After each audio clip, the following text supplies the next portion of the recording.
Hi అండి, అందరికీ నమస్తే. Welcome to my channel. ఈరోజు మినపప్పు వడలు చేస్తున్నాను. స్మూత్గా ఎక్కువ ఆయిల్ పీల్చుకోకుండా ఎలా చేస్తానో చూడండి. నేను 200 గ్రామ్స్ మినపప్పును నైట్ నానబెట్టుకున్నాను. ఉదయం వరకు మంచిగా చక్కగా చూడండి ఎంత బాగా నానిపోయినాయో. ఇప్పుడు ఈ మినపప్పును మొత్తంని, ఎందుకంటే తక్కువ క్వాంటిటీ పప్పు తీసుకున్నా కనుక మొత్తం ఒకసారి మిక్సీలో వేసుకొని సాల్ట్ వేసుకొని, నేను ఎప్పుడైనా వడలు చేసేటప్పుడు టమాటా వేస్తాను. మీరు కూడా ఒకసారి టమాటా చూడండి. ఇక ఈ కన్సిస్టెన్సీ సరిపోయింది. మనకి పప్పు పట్టుకోవడము కొంచెమే వాటర్ పోసుకొని పట్టుకోవాలి. ఇలా అయితే చక్కగా వస్తాయి. నేను ఒక్క మిరపకాయ తీసుకున్నాను, సన్నగా తరిగింది.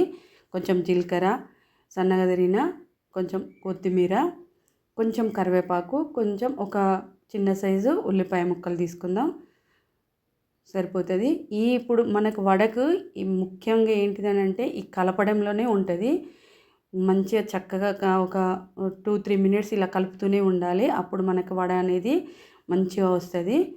ఇలా ఒక 2-3 నిమిషాలు కలుపుకున్న తర్వాత అంతా ఇలా పక్కకు పెట్టుకొని ఒక బాండీ తీసుకొని ఆయిల్ వేసుకుందాం. సరిపడా ఆయిల్ వేసుకుందాం.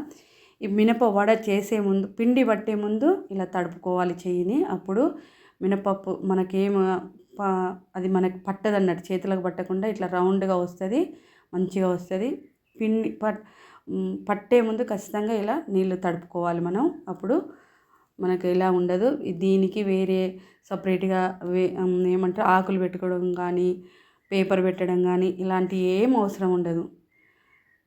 మంచి చెయ్యి తడుపుకొని వేసుకుంటే చక్కగా వస్తాయి వడలు. చూడండి, ఇలా తిప్పుకుందాం. ఇలా మీరు కూడా ఇలా టమాటా వేసుకొని ఒకసారి వేసి చూడండి. ఇప్పుడు తీసేసుకుందాం. చాలా మంచిగా వచ్చినాయి, మంచి గోల్డెన్ కలర్లో వచ్చినాయి చూడండి. ఇలా తీసి పక్కన పెట్టేసుకొని ఇంకొకటి వేసుకుందాం. వేసుకొని ఇది చూడండి, తీస్తుంటేనే ఇవి డ్రై అవుతున్నాయి. ఒకసారి గమనించండి, ఆయిల్ అంతా కిందికి వెళ్ళిపోతుంది. ఇలా చేసుకోండి. చూడండి ఎంత ఆయిల్ లేకుండా కనపడుతుంది. కొంచెం ఆయిల్ అనేది కంపల్సరీ ఉంటుంది, ఎందుకంటే మన ఆయిల్ ఫుడ్ కదా ఇదంతా. ఎక్కువ ఆయిల్ పట్టకుండా ఉంటుంది అన్నట్టు. చూడండి ఎంత స్మూత్గా వచ్చిందో, ఎక్కువ ఆయిల్ ఏం పీల్చుకోలేదు, చక్కగా ఉన్నది.